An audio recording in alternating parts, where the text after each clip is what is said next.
Hey everyone, it's Mike Lawrence, lead pastor at Faith Community Church. Last Sunday at the Hopkinton campus, we had to evacuate the service. Come on, man. We've had COVID, we've had blizzard, and now we've had a gas leak. Situation's all resolved. It was an extraordinary experience, but not the type that we want, right? So we decided, let's send out the message. Because maybe God is doing something so good at Faith Community Church, someone's trying to interrupt it. Shout out to Framingham.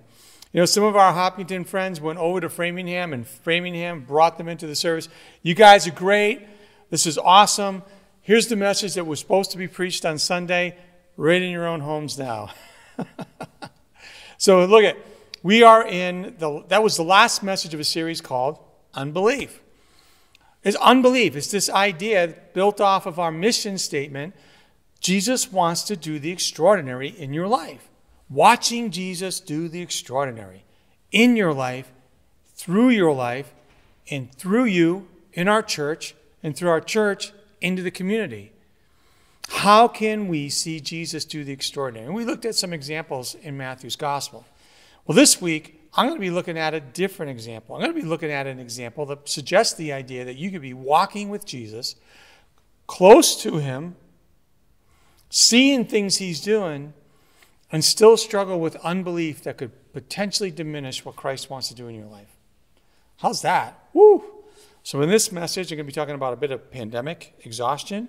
I'm going to be talking about soft pillows and warm blankets. I'm going to talk about stepping out on a limb with a saw. And I'm going to do a little unbelief check. So there's a self-check at the end of this message. So let me pray, and let's get started. God, I really believe that this message is the message you want for the people of Hopkinton. I think there's so much that Dorian was able to preach in Framingham and people heard that word. God, I'm praying that you'll take this and you'll just send it out and that it will touch people, catch their attention, spark them with what they hear. God, I just love you. Take this time in front of a camera and do miracles. I trust you, Jesus. I love you, Father. Amen. All right, hey, so let's take a look. We're in the Gospel of Matthew. We've been walking with Matthew for a long time, learning about Jesus as Matthew experienced him. This comes out of Matthew chapter 14, picks up on verse 13. Now, when Jesus heard this, he withdrew from there in a boat to a desolate place. This relates to the prior week's message.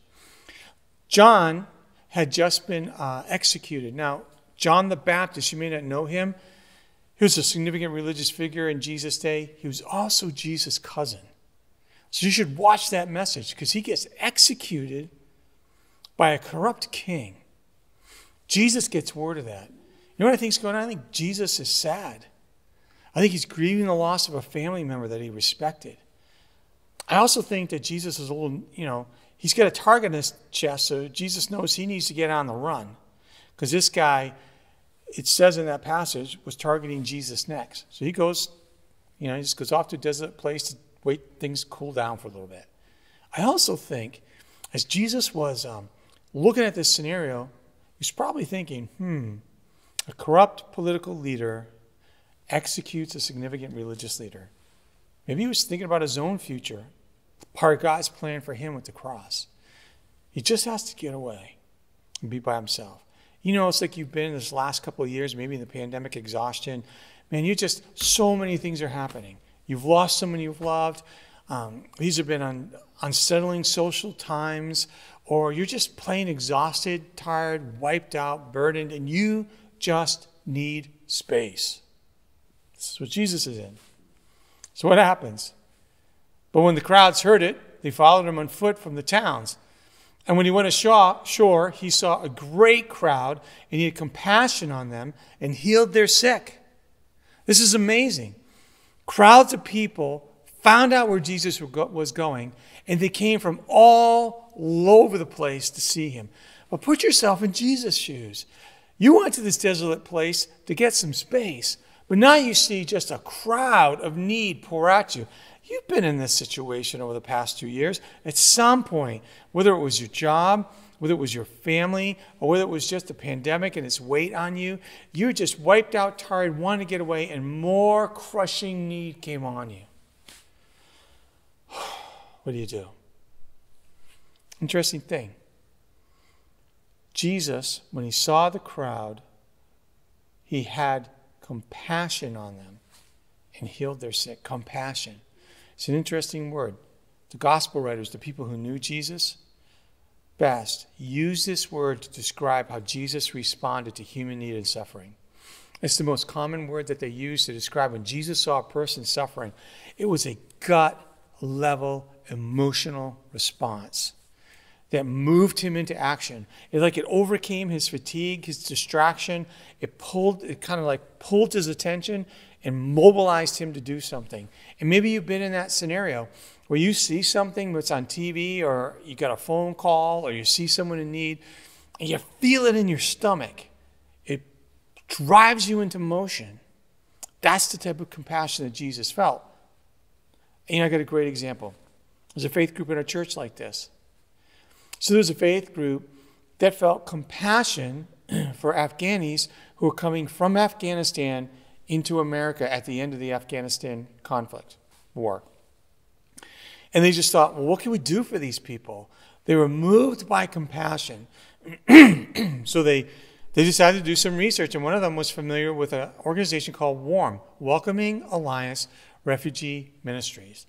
And in the connection with WARM, they realized that, well, coming to America, they left behind a lot of their possessions and their family. They're heading into a New England winter. This was last fall. So they thought, why can't we get them pillows and blankets? And they came to the church. You know what? It just caught the attention of the staff. It moved our compassion, and we brought it to the attention of the whole church. We collected like 650 pillows and blankets. We overwhelmed WARM with resources. They just didn't have enough to give away, enough need for all the resource. So they decided to go into Springfield and to bring it to some people in Springfield. And they were able to connect into Boston and possibly even to other states. It's just that this one group, inspired by compassion, mobilized a church that went beyond what we thought possible and touched multiple cities and maybe even other states, helping far more people than we thought possible. The power of compassion and moving us, and then seeing Jesus do something extraordinary with it. Let's go back to the story. Now when it was evening, the disciples came to him and said, "This is a desolate place, and the day is now over. Send the crowds away to go into the villages and to buy food for themselves." Let's give some perspective. The disciples are tired too. It's been a long day. We're going to learn that there was over 5,000 people there with their families. Heavy crowd, long day. They went away with Jesus to get some quiet time with him. This unexpected need shows up. And some of those disciples, some of those people following Jesus, they'd been mentored by John, who had been executed. So they had their own grief that they were wrestling with. And they spot a problem that is too big for them to solve. I felt like this sometimes. I felt like this. When I sit back and in my research, I'm like, wow, there's like 6 million people in Massachusetts who have no relationship with Jesus Christ or a life-giving church. I feel overwhelmed by that. I don't have the resources for that. What am I going to do to solve that problem? This is a struggle. Now, something happens that I love. The little words in the Bible mean a lot. And it's what I call the divine but. Jesus is going to use the word but. He's going to change the course of the whole story. But Jesus said they need not go away. You give them something to eat. And they said, we only have 5 loaves and 2 fish. Jesus lays the challenge in front of them. You see the need. He's moved by compassion. And so he turns to his disciples and says, well, what do you got at hand? And we've got 5 loaves of fish. And we've got 5 loaves and 2 fish. This is what I call scarcity mindset. They see the problems, but they focus on the resource they have available. And because the problem seems so much greater than the resource they have available, they pull back and they say, we can't do anything about this. But they're saying, let them solve it themselves. This is their fault. They came here without enough food. Let them go find the food. It's an unrealistic solution because they're in a desolate place. We know from geography that there was just not enough villages in the area that the families could go to buy food to feed a crowd that big. And they would have been far away anyways. They were just overwhelmed by the situation, and so they didn't want to deal with it. You might feel like this. When you hear me talk about, hey, all these people who don't know Christ and don't have a relationship with a life-giving church, millions of people, and you're thinking to yourself, I'm not educated, I'm not trained, I don't know what to say. This is focusing on the nots. This is not my problem. I am not resourced for it. I am not trained. I do not have the time. I do not have the energy. It's a scarcity mindset. Jesus was different. I've learned this about Jesus. Jesus never calls us to a situation, never calls us to a challenge without providing the resources to achieve it. Sometimes the resources aren't apparent. And sometimes the plan is not clear. But I know that if he is calling us to a challenge, he's going to do something extraordinary. So watch what happens. And he said, bring them here to me. And he ordered the crowds to sit down on the grass. And taking the 5 loaves and the 2 fish, he looked up to the heaven and he said a blessing. Jesus took whatever he had available and he turned to God for a blessing. I call this an abundance mindset. This is not prosperity gospel. I'm not saying like if you pray, God gives you riches. What I'm saying is that when God shows you a problem too big for you to solve, or he presents a challenge that you feel ill-equipped to meet, he will supply everything you need if you turn it over to him and take a step of faith. This is what Jesus did. Jesus took a step of faith. Here's a great abundance prayer. Because I think of Jesus with a prayer like this. Jesus is saying, Father, here's the problem. I've got thousands of people who are hungry. And this is all I got. Some fish and some bread. Not near enough for all these people. I'm looking forward to what you're going to do with it. What a great prayer. And then he turns and he gives it to the disciples. This is the I'm available piece of it. This is when we see a problem, we take what little we have, whether it's the time we have, the energy we have, the money we have, the resources we have, whatever it is. And we say, God, here's this problem. I'm moved by compassion to do something about it. But honestly, I'm overwhelmed by it. I can't meet this. The step of faith begins with, I'm looking forward to what you're going to do. And I'm willing to do whatever you're asking me to do. And that's what Jesus did. And they took it and they passed it out. What a step of faith for the disciples too. Can you imagine the disciples? Okay. They just went out. And the story goes on. He broke the loaves, gave them to the disciples. The disciples gave them to the crowds. And they all ate. And they're all satisfied. They all took up 12 baskets full of the broken pieces left over, and those who ate were about 5,000 men besides women and children. What a miracle. They got to watch Jesus do something extraordinary, moved by compassion, with limited resources, turning to God, knowing that God in his compassion and power would do something about it. They get to see God do a miracle when they got involved. I love this. No, what's really cool is that this story is told in all 4 accounts. Matthew, Mark, Luke, and John, the 4 stories about Jesus in our Bible, all tell this story. Because it was so important to them. As I'm thinking, Matthew writes this down. The time when Matthew wrote it, long after Jesus had left, he's writing to a church that has an insurmountable problem. Jesus had told them, go and make disciples, go into all the nations and make disciples. How are they going to do that? It's such a small, under-resourced group. So they took it to prayer. And Matthew wants to coach them. He wants them to say, guys, we were in a situation similar to that where we could not see how God was going to overwhelm, how God could deal with this overwhelming situation. And look at what he did. I mean, the poor first church, they had no fancy buildings or architecture. They had no great resources, no money, lots of money to cash in on. They had a lot of ill-trained people. They didn't have clear theology. They were persecuted by the government. They were trying to break into new cultures with the gospel. And they just kept saying, can't wait to see what God will do with this. And here we are, 2,000 years later, telling the story in Massachusetts. So how do I transition from a scarcity mindset to an abundance mindset? Like, how do I go in that direction like Jesus was in? Like the disciples are going to do eventually as church leaders. Here's some ideas. Start with this. Ask the question, what moves me? What moves me? This whole story starts because Jesus is moved by compassion. So what strikes you in the gut? I mean, honestly, when you look at what situation in your world moves you to want to do something about it. Here's two things I've learned, though, for this compassion. One, I really believe proximity matters. It's hard to feel compassion about a situation when you're removed from it. So get involved somewhere.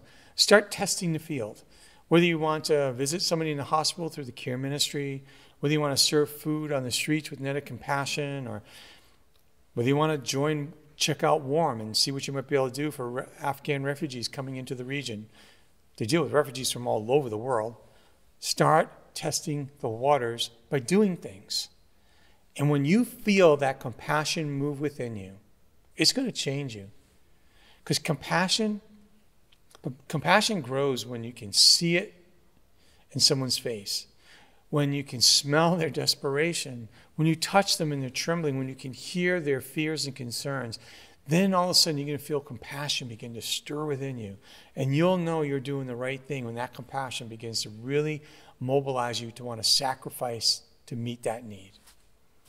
But a second thing about compassion, your physical health matters.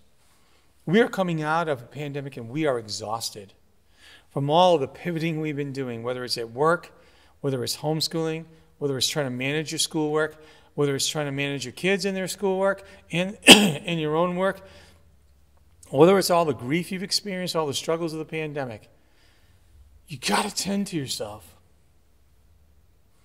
I've found that when I am physically, emotionally depleted, it's hard for me to feel compassionate. And those are times I have got to find where I get precious days to rest, or I take a vacation so that I can come back recouped, and then I find my compassion index increase. So what about this? Do a faith check. Right? This is what Jesus did. Jesus had a great faith check. When Jesus approached God, he just believed that God was going to do something about the situation. How would he know that? Well, one, Jesus knew the promises of God. He was very familiar with God through the Bible.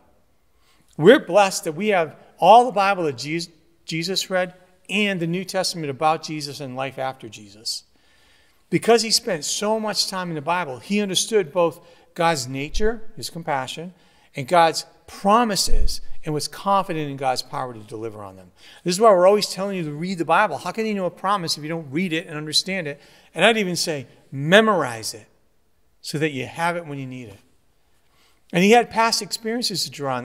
Jesus was probably thinking, man, I spent 40 days in the wilderness. I had no food and no water, and yet God supplied and sustained me. Of course he's going to feed these people. This is nothing. So I love, you know what I love to do? I love to open up old journals. Whether it's journals of just my reflections or journals of my scripture, in regards to scripture reading, or I like to take out old pictures of things like ministry events or mission trips, and I look at them and I get encouraged and reminded, if God could do that in the past, imagine what he's going to do now. And then I like to, look at what God is doing around me. This is why I love our baptisms. Because think about this. Jesus was already healing people. So if God's power and compassion were already pouring out in healing people, why would that same power and compassion pour out into the lives of people who are hungry? Like I said, this is why I like our baptism process. When we show a baptism video or we listen to a testimony, it just lifts my heart. Look at what God is doing in our church. Look what he's doing in the lives of the people in our church. I love those moments. Just look around you. Focus on what you have.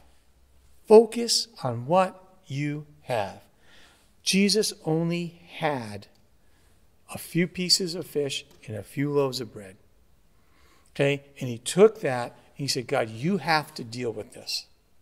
Now, here's the thing. In focusing with what you have, it's not focusing at what you have with a discouragement of it's not near enough. It's saying, God, this is what I have available to you. The disciples focused on this is not enough. Jesus focused on this is what I can give you. And God did a miracle. You know what? I've learned this. I've had it reignited in my life through my partnership, our partnership as a church, my relationship with Island Mission. Pastor Dina. You've heard us talk about him plenty of times. I love Pastor Dina. Pastor, when I first met him, and he was kind of telling us what we do, and I'm like, and at one point I said, like, Dina, you have all these churches in the African, in the Malagasy rainforest. And you get all these churches distributed, and you talk about doing Bible training. How do you do Bible training for all these churches? And he laughed, and he said, I thought to myself, God, I need to train these pastors. I don't have enough Bibles for all these pastors. And honestly, many of them can't read English. So what good is a Bible going to do? And I'm not even sure they could read Malagasy well. Well, he discovered a company that put out the Bible on a solar-powered MP3 player. And then he talked the company into giving them a whole bunch at a discount and got somebody to pay for them. So they could give them the Bible on an MP3 player and then taught them how to navigate through the Bible, and they could all listen as a church together. Well, then he discovered that there was room on the storage card for him to supply some teaching, so that he gave them a Bible that they could listen to as a church. And then he turns around and he shows them how to find Bible studies based on what they just listened to give training to the pastors. He just took what he had and he gave it to them. So this is what I call of course thinking. Of course God cares about this situation. Of course God is aware of the need. Of course God has compassion for the people. Of course he wants to do something about it. And of course I'm willing to do whatever you want me to do, God. And then, in the midst of all of that, as you're kind of focusing on what you have, here's an idea. Why don't you step out onto a limb with a saw in your hand? What do I mean by that? Here's where I think, when you focus on what you have, you're just saying, Jesus, I'm going to take what little I have, I'm going to put it in your hands, and I'm going to trust you can do something extraordinary. So I'm going to step out on a limb for you. Often what I've said throughout my time here at Faith Community is, where is your God-sized room? Where is that place in your life and ministry where only God can do what you're trying to do? That's taking the little you have and saying, God, I'm putting it in your hands. I'm available, and I'm going to take a step of faith. So where are you? Where are you in this God-sized room in life and ministry where you're trying to do something that only God could achieve? That's where you'll find the extraordinary. And then last, surround yourself with abundance-minded people. I mean, look at the disciples had Jesus right there. They were watching Jesus do miracles. They had seen Jesus. If you're reading the gospel with us, they saw Jesus walk on water, still a storm. I would think the disciples would say, wow, look at all these hungry people. Look at all, we just have this much food. Like, I can't wait to see what Jesus does next. That's an abundance mindset. For me, the elders are an abundance mindset. I love our eldership. So, this happened to me, like we talked a little while ago, how it's been almost a year ago, a little over a year ago, that we had this massive disaster in our Hopkinton facility where, we had this pipe leak and thousands of gallons of water, and it affected a third of the building. And I came in, and there were tiles that had broken from the ceiling, and we're slogging through puddles. And the electrical inspector had to cut open walls, large sections of walls in all these different rooms to see if the electricity was safe. And we saw the rugs were ruined. I called our chair of the board, Dan Brosh, and I'm like, Dan, can you come? You got to see this. Now remember, this is February of 2021. So we're still in the midst of the pandemic. And we're still trying to limit it in how many people can you have in the building, right? Dan shows up and goes for a walk with me through the building. And at the end, he goes, wow, this is serious damage. And he says, this is awesome. What? He's like, now we're going to get to do the renovations we've always wanted to do. And an insurance company is going to help pay for it. It was like a prospective check I needed. And he was right. 2 years in a row, we've taken a deficit budget to the church. And we've said to the church, look at, we've worked carefully as a staff in what we believe the ministry we need to do. This is how much we think that ministry is going to cost. Now, what you should know is that we bring that budget to the elders first. Before you see it, it goes to the elders, and the elders go through the budget. And the elders challenge me. I bring the exec team with me, and they're like, can you justify some of these expenses, how they relate to the goals? What's the giving trend that we've had? What is the projection of the deficit going in if we're going to do something that big? And we're in 2 years of pandemic budget making. We had never been in that situation before. And we were saying, guys, giving is kind of like throwing a dart against the wall. We're praying that God will meet the needs. Because I believe that when God calls us to a task, he supplies the resources to achieve it. I've already said that. And you know what the elders said each year? Can't wait to see what God will do. Isn't that amazing? Abundance mindset. They made sure it was the right thing to do, and then they trusted God to supply. And so the first deficit budget ended in a surplus, and as we go through this year with a deficit budget, we're seeing that deficit diminish as we wisely manage our expenses, and we've had some generous giving. Isn't that amazing? So look at a lot here, right? So take a deep breath. Here's an idea. Here's a self-assessment. See this? Here's four questions for you to reflect on. Do it this week. Pause the TV and take a picture of the screen or whatever device it is that you're using, right? And think of these 4 questions. 1, is your compassion index low? Have you gotten disengaged from suffering, or are you just physically worn out? What are you going to do about your compassion index? Because that's where the miracle starts. Do you need to reinvigorate your spiritual practices? We talk about something called discipleship drift. Throughout the course of the last 2 years, you just kind of drifted away from church. It's time to re-engage in this room. If you live close enough, and if you're physically able to do it, it's time for you to re-engage in this room. In this room is an inspiration of engagement that you'll find will reignite your spiritual practices. But you should also just be reigniting your spiritual practices with your faith group and your Bible reading. Miracles start there. Are you trusting God with a generous lifestyle? Are you looking over what you have? And are you willing to take a risk, to take what little you have, to do something big in God's hands? That could be joining a ministry team and deciding, I don't know, I'm going to find the room in my life for this, but God, I trust you to make it. It could be a financial investment. You heard about the deficit. God, I'm just going to make a donation to the church to help with that, or to another nonprofit. Or is it your energy? God, I'm tired, Lord. But I trust you that if I get engaged, you'll give me that energy back. Who's feeding into your life? Do you have abundant-minded people feeding into your life, stoking your faith, challenging you to take a step of faith, kind of being alongside you, encouraging, praying for you, and guiding you as you do? Who are the people in your life that have an abundance mindset? And remember, I'm not talking about prosperity gospel. I am talking about people who are there to cheerlead you with the problem you have spotted, with the few resources you have, as you're willing to take it to God and take a step of faith, who'll come alongside you and say, we're there with you. Who are those people? Thank you so much. Honestly, guys, this is a great opportunity for me to share this message with you. This is one of my life messages. I lived by this. May God bless you. May he pour his Spirit out upon you. May he inspire you with something that will move you with compassion to take a step of faith and then watch Jesus do something extraordinary in your life. I love you guys.